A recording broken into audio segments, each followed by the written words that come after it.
Bonjour tout le monde, bienvenue dans une nouvelle analyse du Vélopolitain. Aujourd'hui on va parler de la V2 de Puteaux vers Pantin. Alors sur cette piste il y a beaucoup de pistes séparées bidirectionnelles, mais c'est parce qu'en fait les axes sont beaucoup en dehors de la ville, qui est quand même assez agréable dans l'ensemble. Donc on commence directement sur le côté gauche de la chaussée, donc je vous conseille de le traverser un petit peu avant. Il y a deux zones où on peut le traverser, elle n'est pas très dure à trouver cette piste, et c'est quand même plus agréable de rouler ici que de rouler sur le côté droit. Alors il est possible de rouler du côté droit, c'est d'ailleurs conseillé si vous souhaitez rejoindre l'anneau, parce que l'anneau, voilà, vous allez pouvoir le rejoindre à partir de ce feu là, l'anneau qui tourne autour de l'hippodrome de Longchamp. Donc c'est un anneau qui est vraiment très sympa si vous souhaitez faire pas mal de vélo, vous ne serez pas gêné du tout par la circulation. Par contre il a un seul sens de circulation, c'est le sens horaire, et il est ouvert pour tous, tout le temps.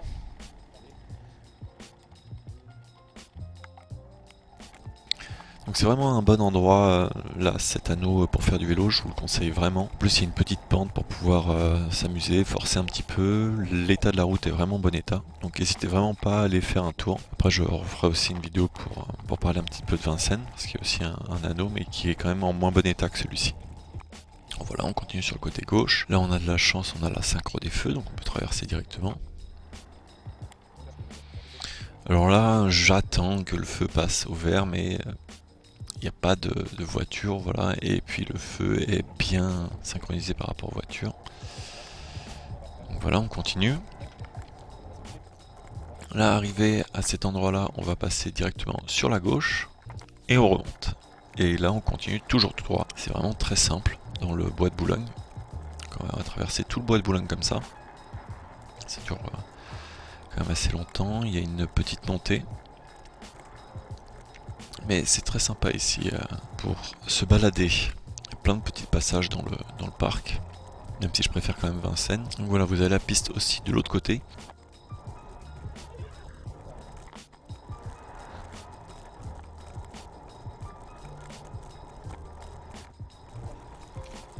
Donc lors d'événements, il faut faire attention parce qu'il y a quand même pas mal de barrières et de voitures qui peuvent gêner le stationnement.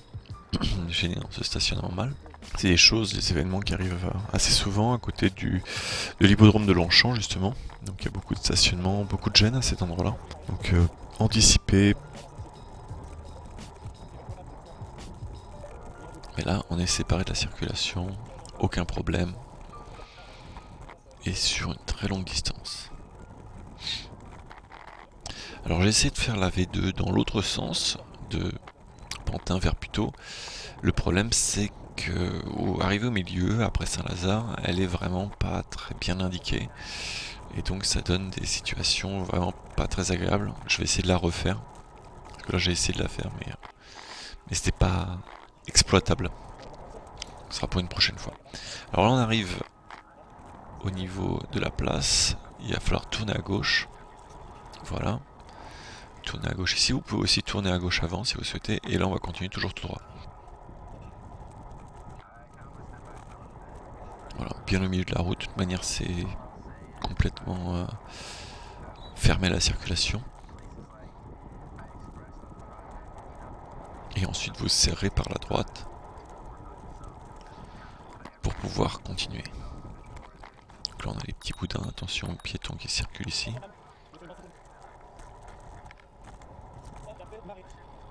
Donc là on arrive sur la première grosse zone d'arrêt. Encore une fois dans cette vidéo j'ai souhaité garder les feux sans mettre d'accélération particulière, parce que ça me permet aussi d'analyser de manière assez précise les zones d'arrêt sur la moyenne de la ligne. D'ailleurs vous pouvez retrouver ça dans le Google Sheet que je vous mets en description. Voilà, c'est reparti.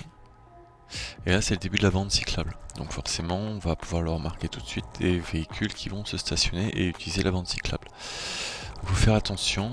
Alors ici moi je préfère me caler à gauche. Normalement la bande cyclable vous indique de continuer à droite. Vous allez voir pourquoi je reste calé à gauche. C'est parce que plus tard on va tourner à gauche. Et que également c'est pas très bien fait. La bande cyclable va commencer sur le côté gauche de la route. Donc là on voit la bande cyclable qui est à droite. Moi je me place à gauche. Et en fait c'est ici qu'il faut couper pour rejoindre cette bande qui est sur le côté gauche de la route. Si vous ne le savez pas, vous faites un peu surprendre et c'est pas très agréable de tout couper. Alors en fait dès que vous avez l'occasion, je vous conseille de couper, de serrer à gauche.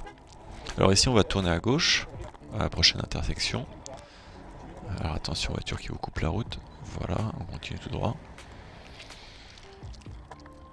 Alors là, j'ai pas trop bien ce qui s'est passé. Peut-être que le sol était en bon état. À première vue sur Strava, j'ai fait un record de vitesse à cet endroit-là. Faut avouer que ça roule très très bien quand il n'y a pas les pavés et quand on remonte donc là vers l'étoile. Voilà, là il y a une zone de pavés qui commence. Et là, ça va être un petit calvaire pour aller jusqu'à l'étoile et en repartant de l'étoile. Vraiment dans ce quartier-là, c'est vraiment pas très agréable. Surtout qu'il n'y a plus aucune démarcation et pas mal de feu. Voilà les zones noires comme on les appelle. Donc là on va arriver vraiment dans un quartier qui n'en a rien à autocensure des vélos. Donc les personnes vont vraiment se poser un peu n'importe où. On va même pouvoir voir une équipe de cyclistes, de police cyclistes qui va passer à côté des véhicules qui sont mal stationnés et ne rien faire parce que maintenant ça fait tellement partie du paysage, ces véhicules mal stationnés, qu'il n'y a rien et c'est bien malheureux. Donc faites bien attention aux portières, aux véhicules qui s'arrêtent abruptement devant vous. Voilà, c'est tout ce que je peux vous conseiller pour ce quartier. Donc là vous avez aussi la possibilité de faire tout le tour de la place de l'Étoile par la bidirectionnelle à gauche et à droite. Après donc là, espèce de petite fontaine au milieu, voilà. Une fois qu'on va passer cette fontaine là, vous pourrez faire le tour. Je sais pas si je peux vous la conseiller. Moi j'ai l'habitude de passer par le centre de l'étoile en suivant la petite ligne bleue au sol et de bien m'insérer dans la circulation. Après je peux comprendre que la première fois qu'on arrive sur étoile avec toute la circulation autour, ça peut surprendre. Ne serait-ce ici que sur la place, comme on a pu voir, les voitures vous coupent la route. Donc il faut vraiment anticiper, faire attention. Voilà, là par exemple j'anticipe, je regarde ce que fait la voiture avant de les doubler. Pour remonter la file et je double par la gauche. Je préfère doubler par la gauche pour pas être serré contre les portières. Ça c'est un conseil que je vous donnerai parce qu'en plus les véhicules sont plus habitués à être doublés par la gauche que par la droite. Donc voilà, comme je vous disais, on arrive en face de l'étoile et ici il y a donc la bidirectionnelle qui commence. Donc ici on va voir les correspondances C2 et V1. Pour la C2, ça sera très simple, il faudra continuer direction Wagram. Et pour la C1, c'est direction Champs-Élysées. Vous pouvez tourner autour de l'étoile. Alors c'est pas très pratique, comme je l'indique, parce qu'en fait il y a beaucoup de feu pour tourner. Moi je préfère passer par le milieu. Donc, pour passer par le milieu, c'est simple, vous suivez la ligne bleue et vous regardez à droite les panneaux. Donc là par exemple je me suis trompé. Voilà, dès qu'il y a des voitures, vous décalez vers la gauche, vous restez toujours plus vers le centre que vers l'extérieur. Et ici voilà, j'ai coupé parce que je me suis trompé. Donc en fait c'est juste après qu'il faut prendre sur Friedland, sur la droite. Et donc là on va continuer, donc c'est toujours du pavé. Toute la descente, au moins c'est en descente, il y a toujours du stationnement ici, il faut faire attention. De toute façon c'est vraiment quelque chose que j'ai remarqué, à partir qu'il y a de la bande cyclable ou des zones de voie bus, c'est entièrement squatté, il n'y a vraiment aucun respect.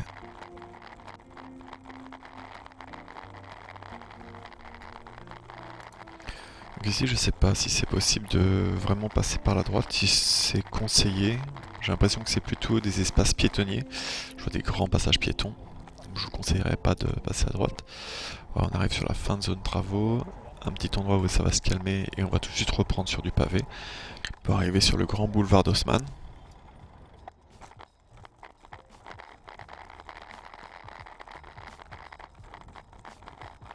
Alors ici j'avoue que je l'ai fait vraiment suivant la ligne V2, alors il y a peut-être des anomalies, je la suis peut-être pas parfaitement cette ligne parce que c'est pas un itinéraire que j'ai l'habitude de prendre. Donc j'ai vraiment fait pour la vidéo, pour analyser cette ligne. Là il y a une voiture qui est doublée par la droite, j'ai pas trouvé ça très agréable, je l'ai fait remarquer. Voilà les voitures, on voit bien sur les zones de bus qui se garent. Toujours voilà, qui utilise cette zone de bus comme stationnement.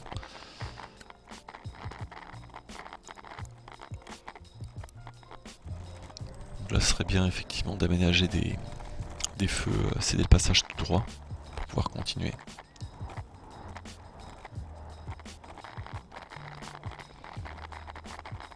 Voilà, on se rapproche de la fin des pavés.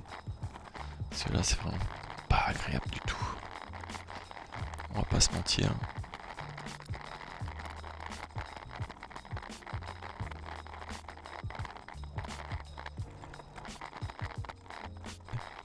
et enfin voilà, on n'a plus de pavés et là on peut bien rouler.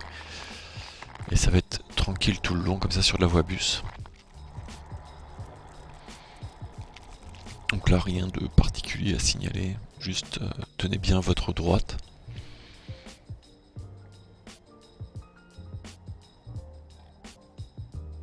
Alors pour cette zone là, en tant que conseil, je fais une vidéo Daily Observation 3 où j'explique le placement, l'anticipation au vu de la voie bus, au vu des véhicules qui peuvent tourner à droite, pour vous aider à améliorer votre manière de conduire. Alors sur la gauche vous allez avoir la ligne 13 qui va arriver par la rue d'Amsterdam.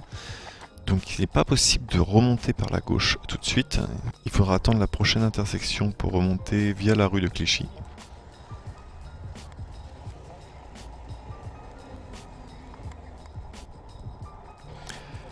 Donc ici, bien faire attention au passage piéton, les piétons restent prioritaires comme d'habitude.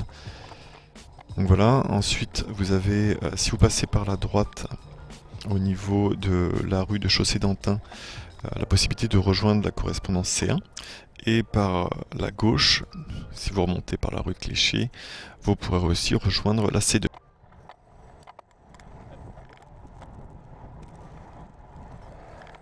Donc ici, après la zone de bus, on va arriver sur un endroit où il n'y a plus aucun aménagement. Donc dans ces moments-là, placez-vous le plus possible décalé des véhicules en stationnement, au cas où il y ait des portières, au cas où il y ait des cyclistes, ou bien des deux roues motorisées qui s'insèrent.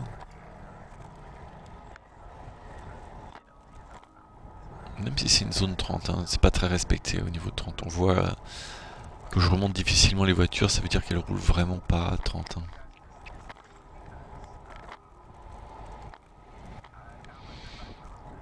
Et là, on remonte jusqu'à Gare de l'Est. Toujours sur la voie bus. Alors, je vais avoir un petit problème avec l'ambulance, je vais lui expliquer qu'il faut arrêter d'utiliser la voie bus parce que c'est pas vraiment fait pour, surtout s'il a pas les gyros, pas les warnings, c'est vraiment de l'abus.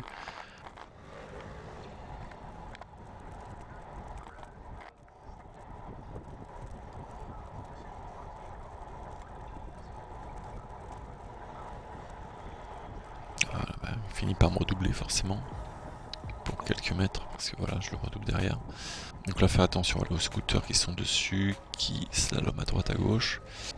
Donc là, on va arriver sur la correspondance V8. À droite, on va pouvoir aller vers République, et à gauche, on va pouvoir aller vers Barbès. Donc là, c'est une petite piste qui est agréable, qui est bien séparée de la circulation, même si c'est sur le trottoir, c'est pas encore idéal. Et là, on arrive sur le petit pont, qui est pas trop mal. Sauf qu'il n'a pas été aménagé. Moi je l'aime beaucoup ce pont, je sais pas pourquoi. Ça fait un gros dégagement avec le train qui passe en dessous. Très agréable ce petit passage. Très bonne visibilité, on n'est pas serré par les véhicules. Donc là on va arriver vers un feu un petit peu spécial parce que c'est un céder le passage, donc on a le droit de le brûler, continuer, et donc à gauche vous allez avoir la V4 direction Bervilliers et à droite direction Gare de l'Est. Là on va continuer en direction donc, de la circulaire C2, on va la remarquer assez facilement par le métro. Donc là on aurait pu couper à gauche directement pour commencer à rejoindre la C2. Mais la vraie correspondance se trouve ici. Donc à droite tout de suite vous avez la correspondance V5 si vous suivez le canal, si vous continuez. Restez au milieu pour pouvoir couper à gauche parce qu'on va pouvoir rejoindre la piste cyclable. Alors vous pouvez traverser la place pour pouvoir aller rejoindre la V5 qui sera de l'autre côté du canal parallèle. Côté gauche c'est quai de Seine et côté droite c'est quai de Loire. Pour se reconnaître c'est assez facile.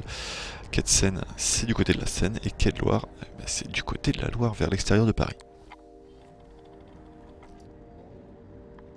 Donc là on continue sur une agréable piste bidirectionnelle, malgré les petits hauts et bas qu'il y a dessus au niveau du dénivelé, elle reste agréable à prendre. C'est vrai que la vitesse dessus est du coup limitée, à moins de 30 km/h, 25 à peu près. Alors il y en a qui me demandent quelle vitesse est limitée sur la piste cyclable. En fait il n'y a pas de vitesse limite, la vitesse limite c'est celle de la circulation. C'est-à-dire que si la route est à 30 km/h, eh bien vous allez à 30 km/h sur la piste cyclable. Si la route est à 50, eh bien vous avez le droit de monter jusqu'à 50 sur la piste cyclable. Tout en respectant bien sûr les autres usagers. Alors j'ajouterais même que sur les trottoirs comme ici, ne pas dépasser les 25, parce qu'il y a du piéton qui traverse et donc il faut toujours être capable de s'arrêter. Alors là on va arriver au niveau du pont-levis. Il arrive des fois qu'il soit fermé, donc vous pouvez passer directement par l'escalier. Donc de l'autre côté vous pouvez continuer sur la V5, si vous souhaitez aller vers la Villette ou le centre commercial de la Villette. C'est plus pratique parce que les ponts qui arrivent ne vous permettront pas de couper. Il faudra forcément prendre le vélo à la main. Alors vous pouvez bien sûr passer à droite pour prendre le pont, mais ça vous fait un petit détour. Et le prochain, de toute manière, c'est la petite ceinture qui n'est pas encore aménagée, qui est encore interdite. Vous ne pouvez traverser qu'à pied. Alors ensuite, pour rejoindre la C3, vous avez plusieurs possibilités. Soit vous continuez tout de suite à droite, et vous continuez toujours tout droit par le centre du parc. Soit vous continuez ici, sur le bord du canal. Alors je vous conseille pas de rouler ici, c'est juste que moi je trouve ça plus agréable, c'est séparé des piétons, il n'y a pas de pavés, etc. Donc j'ai moins de soucis ici, j'ai un bon équilibre. Sinon bah effectivement rouler à droite. Hein. Et donc l'autre correspondance de la C3 se trouve ici, là au niveau des escaliers sur la droite tout de suite. Donc là il faut prendre le vélo à la main. Et sinon pour traverser, bah, vous avez ce petit pont qui est agréable. Voilà, vous tournez à droite et vous pouvez traverser avec celui-ci pour aller rejoindre Villap de l'autre côté. Et là on continue sur loin.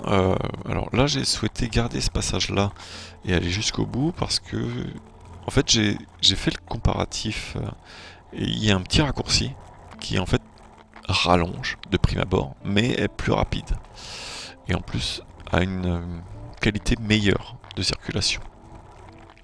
Voilà, le pont là vous n'avez pas le choix, vous êtes obligé de passer de l'autre côté.